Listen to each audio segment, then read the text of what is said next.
नमस्ते, मेरा नाम है लालिमा और आप देख रहे हैं ऑर्डिनरी। सोशल मीडिया पर एक पेज है ह्यूमंस ऑफ बॉम्बे। ये लोगों की कहानियां शेयर करते हैं। मशहूर पेज ह्यूमंस ऑफ न्यूयॉर्क की तर्ज पर चलने वाले इस पेज पर कई बार ऐसी कहानियां भी आती हैं जो काफी वायरल होती हैं। ऐसी ही एक कहानी पर अभी इस वक्त बहस जारी है। कहानी है एक लड़की की जो एक्सीडेंटली प्रेग्नेंट हो गई। इसके बाद उसने अबॉर्शन कराया। अपनी कहानी बताती हुए लड़की ने लिखा, मैं बुरी तरह टूट गई थी, रोज रोती थी और सुबह उठने से डरती थी। मेरे अंदर जीने की इच्छा नहीं थी और मेरी भूख मर गई थी। सबसे बुरी बात तो ये थी कि मेरे दोस्त, जिनके लिए मैंने सोचा था कि वो मेरा साथ देंगे, उन्होंने भी मुझसे दूरी बनाई। पोस्ट में आगे वो बताती हैं कि किस तरह उन्होंने एक नए व्यक्ति से बात करनी शुरू की और उसने काफी मदद की उनकी। लेकिन कमेंट सेक्शन में लोग बावले हो गए। उन्होंने लड़की की चॉइस और उसके कैरेक्टर पर सवाल उठाने शुरू कर दिए। एक कमेंट में लिखा गया, एक महिला को कभी एक बेबी अबॉर्ट नहीं कराना चाहिए, क्योंकि उसके बाद आप जिंदगी भर मानसिक परेशानियों से जूझते रहते हो। इससे बेहतर है बच्चे को एडॉप्शन के लिए दे दो। दूसरा कमेंट में लिखा गया, गर्भपात पूरी तरह से अमानवीय है। आप तो रिलेशनशिप में मजे के लिए जाते हो, लेकिन उस अजन्मे बच्चे ने कौन सा पाप किया है? आप लोग प्रोटेक्शन क्यों नहीं यूज कर सकते? ये बेहद क्रूर है। किसी को भी अबॉर्शन को प्रमोट नहीं करना चाहिए। गर्भपात तभी कराया जाना चाहिए जब भ्रूण में कोई खराबी हो।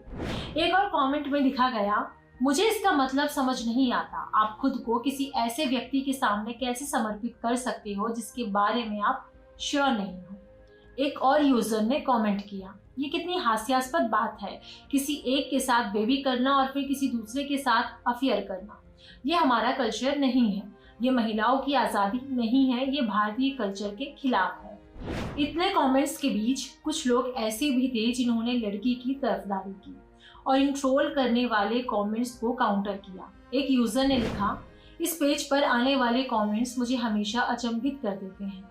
हम अभी ये डिस्कस कर रहे हैं कि कोई महिला कितनी आसान है, क्योंकि वो किसी व्यक्ति के साथ गलती से प्रेग्नेंट हो गई और अब वो उसके साथ नहीं है, किसी और के साथ है। ये उसे तेज तर्रार बना देता है। अगर ये एक्सीडेंटल प्रेगनेंसी किसी शादीशुदा महिला के साथ हुई होती तो कोई पलके तक न झपकाता। हाँ, अपनी रिप्रोडक्टिव हेल्थ को लेकर लापरवाह होना हेल्दी नहीं है, लेकिन ये बहस मुहासिबे उस बारे में तो बिल्कुल नहीं है। आगे इसी कमेंट में लिखा गया, हमें एक ऐसी जगह पर पहुंचना है जहां अविवाहित महिलाएं भी अपने अबॉर्शन की चॉइस पर दुख जता सकें।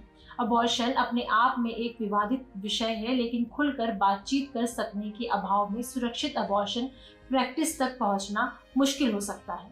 भारत इसे नॉर्मलाइज भले ना करे, लेकिन इसे पर्दे के पीछे छुपा देने की तो बिल्कुल जरूरत नहीं। कुछ और कमेंट्स आए, जैसे मैं तुम्हारा दर्द समझती हूँ, मुझे खुशी है कि तुम्हें अपना सच्चा प्यार मिला। ये एक प्यारी स्टोरी है। अबॉर्शन को लेकर बनाया गया टैबू कम किया जाना चाहिए। एक यूजर ने लिखा, इस कमेंट सेक्शन में मौजूद कई महिलाओं से मैं बेहद निराश हूँ। ये दिखाता है कि आखिर इस तरह की कहानियां क्यों जरूरी है। हमें ज्यादा से ज्यादा बात करके अबॉर्शन के इर्द गिर्द गढ़ी गई गलतफहमियों को दूर करना चाहिए। इन सब के बाद अब हम बात करते हैं कि भारत में अबॉर्शन को लेकर कानून क्या है। भारत में अबॉर्शन यानी मेडिकल टर्मिनेशन ऑफ प्रेगनेंसी के लिए इस वक्त MTP एक्ट 1971 लागू है, लेकिन इसमें संशोधन प्रस्तावित किए गए थे। इसे medical termination of pregnancy amendment bill कहा गया। 1971 के गर्भपात कानून में गर्भपात की अवधि थी 12 हफ्तों की। खास केसों में बढ़ाकर इसे 20 हफ्ते तक किया जा सकता था। यह प्रावधान था कि शादीशुदा महिलाएं ही गर्भपात करवा सकती थी अगर गर्भ निरोध फेल हो गया हो तो। लेकिन संशोधन में इसे बदलकर महिला और उसका पार्टनर कर दिया गया है। गर्भपात करवाने की ऊपरी लिमिट भी 20 हफ्ते से बढ़ाकर 24 हफ्ते कर दी गई है। इस संशोधन में कुछ नियमों के साथ संशोधन में यह भी कहा गया है कि जिन मामलों में गर्भपात बिल्कुल जरूरी है और उसे टाला नहीं जा सकता, ऐसे मामलों में ऊपरी लिमिट हटा दी जाएगी।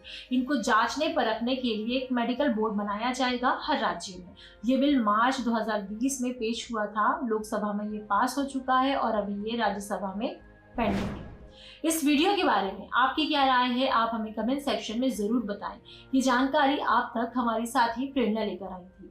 अगर ये वीडियो आप फेसबुक पर देख रहे हैं तो हमारे फेसबुक पेज को लाइक करें। अगर इसे आप यूट्यूब पर देख रहे हैं तो हमारे यूट्यूब चैनल को सब्सक्राइब करें। साथ ही बेल आइकन पर भी क्लिक कर दें ताकि जब भी हम कोई नया वीडियो अपलोड करें तो उसका नोटिफिकेशन आप तक सबसे पहले पहुंचे। Thank you.